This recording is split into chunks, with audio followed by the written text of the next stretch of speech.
today. It is 9 a.m. in the morning on a bright and sunny Saturday, and I am in the 2017 Audi A4, courtesy of Sun Motor Cars in Mechanicsburg, Pennsylvania.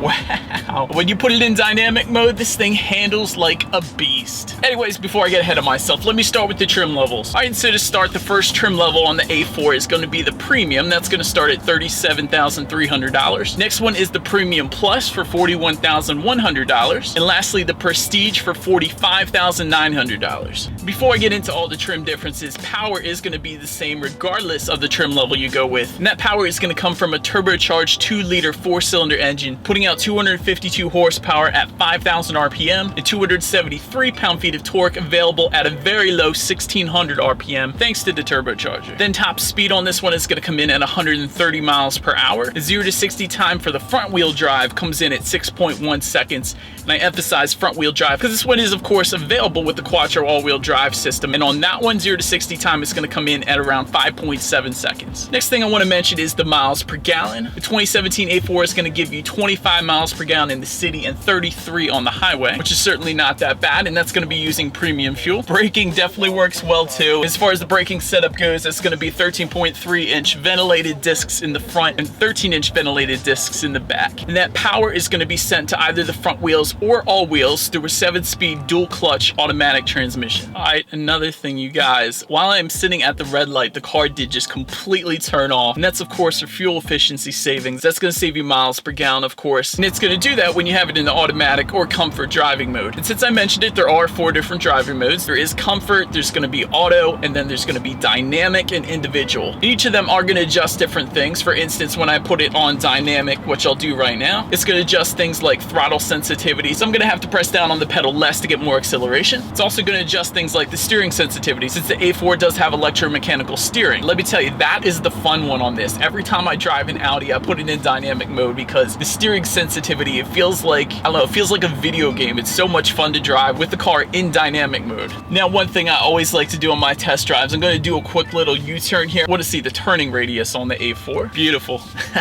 That was perfect. I make that same U-turn, I feel like, almost every time in Mechanicsburg. And some cars can't make it, but this one absolutely had no problem. So, also another thing I'm liking is how smooth this drive is. That was the first thing I noticed when I turned this one on. Not only does it have a quiet cabin, but the ride is extremely smooth as well, which is really nice because it just went over some railroad tracks, because we have a ton of them here in Pennsylvania. Now, since I haven't done it yet, let me do a quick little 0 to 60 time here. Quick little acceleration. Let me see how quickly the 2016 A4 can get up to speed.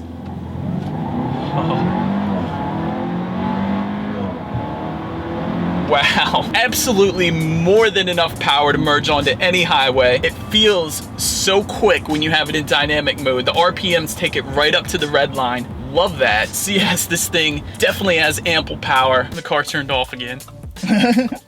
Keeps wanting the same fuel. And since the car keeps turning off here, it does turn on pretty instantly, so I always think that's interesting. Alright, now to cover the trims a little bit for you. Like I said, the first trim is labeled the Premium. That's going to come with Xenon Plus headlights with LED daytime running lights, also 3-zone climate control, and this awesome sunroof I have above me right now. Also, that first trim is going to come with leather seats, which are 8-way power adjustable with 4-way lumbar support as well. And between that and the tilt and telescoping steering wheel, you absolutely should not have any problems finding the perfect driving position. Alright, so hopping in the back seat, rear legroom is going to come in at 35.7 inches, which is definitely enough for me. I am 6 feet tall, and this is what I look like sitting in the back seat. Also, since the back here, the rear passengers, like I said earlier, are going to have some power over their climate control. Also, there was heated rear seats back here also, which I thought was pretty cool. Then I was able to fold down that rear armrest as well. There was some cup holders in there, also very nice. Next, another one I found really cool in this one is that first trim is also going to include some awesome ambient lighting. The settings for that, along with so many other settings, are all going to be found on the 7-inch color display front and center, which can be adjusted by using the circular dial and a couple of buttons in front of that as well. And then to select anything, you just press down on the circular dial, which is kind of going to serve as like your